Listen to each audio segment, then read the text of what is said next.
পুরান ঢাকার হৃদয় সদরঘাটে এখনো মাথা উঁচু করে দাঁড়িয়ে আছে লালকুঠি। শত বছরের ইতিহাস, স্থাপত্যের এক অনন্য নিদর্শন এই লালকুঠি। প্রশাসনিক ব্যবহারে এটা কখনো ছিল বসবাসের জায়গা, আবার কখনো ছিল অফিস। আজকের ব্লগে আমি শুধু লালকুঠি দেখাবো না, বলবো এর ইতিহাস, এখানে কিভাবে আসবেন আর এখানে আসলে আর কি কি দেখতে পাবেন। এই লালকুঠি তৈরি করা হয়েছিল মূলত প্রশাসনিক কাজের জন্য। দীর্ঘ সময় অবহেলার কারণে এই ভবনটি ধীরে ধীরে নষ্ট হতে থাকে। তবে এখন পুনঃসংস্কারের পর লালকুঠি নতুন করে প্রাণ ফিরে পেয়েছে।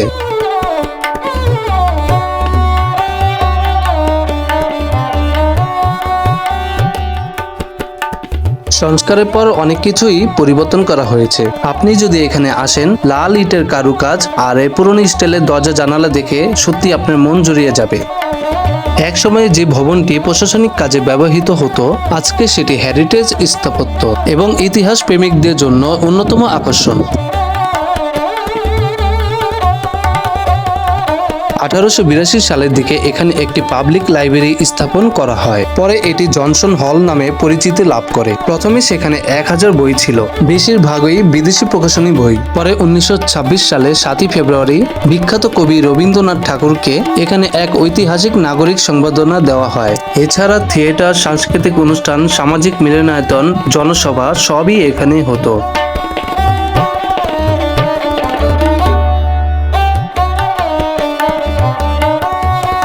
সময়ের সঙ্গে সঙ্গে লালকুঠি বিভিন্ন কাজে ব্যবহৃত হয়েছে। Town hall, public library, Telegram office, নারীদের কলেজ, পৌর প্রশাসনিক অফিস সহ বিভিন্ন কাজে এই বিল্ডিং ব্যবহার করা হয়েছে। তবে সংস্কারের পর এই ভবনটি ভ্রমণ পিপাসীদের জন্য অন্যতম গুরুত্বপূর্ণ স্থান হিসেবে পরিচিতি লাভ করেছে। বর্তমানে এখানে অনেক মানুষ ছবি তোলার জন্যই আসে।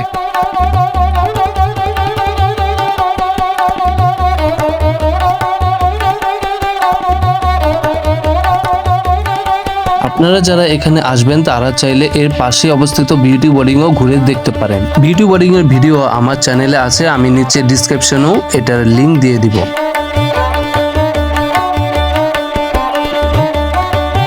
আপনারা যারা এখানে আসতে চান তারা সিএনজি অথবা যে কোনো মোটরযান করে চলে আসতে পারেন। সদরঘাট লালকুঠি লঞ্চ টার্মিনাল বললেই সবাই চিনবে। আর বাসে যারা এখানে আসতে চান তারা বাসে করে সদরঘাট আসবেন। সদরঘাট আসার পর চাইলে আপনারা হেঁটে অথবা রিক্সা দিয়ে এখানে চলে আসতে পারেন।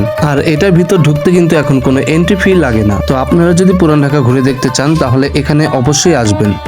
তো আশা করি ভিডিওটি ভালো লেগেছে।